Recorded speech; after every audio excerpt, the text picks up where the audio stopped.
যেভাবে রুবল হলেন রুবেল তার বিস্তারিত জানিয়ে দিব। তো বেশি কথা না বলে মূল ভিডিওতে চলে যাই। পুরো নাম আহমেদ রেজাউল ইসলাম, ডাক নাম ছিল রুবল। বড় ভাইয়ের নাম ডলার। দুই ভাইয়ের নাম বাবা মা রাখেন দুই দেশের মুদ্রার নামে। সেখান থেকে ডাকতে ডাকতে রুবল হয়ে গেলেন রুবেল।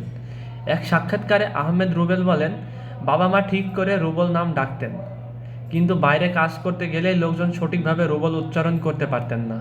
বিশেষ করে নাটক করতে এসে সবাই রুবেল নামে ডাকতে থাকেন। সেই সেই থেকেই মূল নাম থেকে আহমেদ আর রুবেল, রুবল থেকে রুবেল বানিয়ে হয়ে যান আহমেদ রুবেল। সাক্ষাৎকারে তিনি আরও জানান, কলেজ জীবনে তিনি ছাত্র রাজনীতি করতেন, কিন্তু শিক্ষক বাবা সেটি সমর্থন করতেন না। জেলে গেলে বা থানা পুলিশ হলে ছাড়িয়ে নেওয়ার মতো কেউ ছিল না পরিবারে। শেষ পর্যন্ত নিজেকে বুঝিয়ে সে পথ থেকে ফিরে আসেন রুবেল। পরে বেছে নেন নিজের পথ, অভিনয়।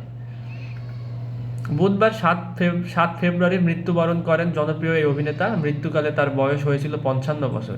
তিনি 1968 সালের 3 মে জন্মগ্রহণ করেন। গ্রামের বাড়ি চাঁপাইনবাবগঞ্জ। বাবা মার বাড়ি চাঁপাইনবাবগঞ্জে হলেও ছোটবেলা থেকে তিনি বেড়ে উঠেছেন গাজীপুরে। এইচএসসি পরীক্ষার পর কাজের সূত্রে ঢাকায় থাকা শুরু করেন। বর্তমানে পরিবারের সঙ্গে গাজীপুরে স্থায়ীভাবে বসবাস করছিলেন। তো আজকের ভিডিওটা এই পর্যন্তই। পরবর্তী ভিডিও না আসা পর্যন্ত আমাদের সঙ্গেই থাকুন। ভালো থাকুন, সুস্থ থাকুন, টেক কেয়ার, আল্লাহ হাফেজ।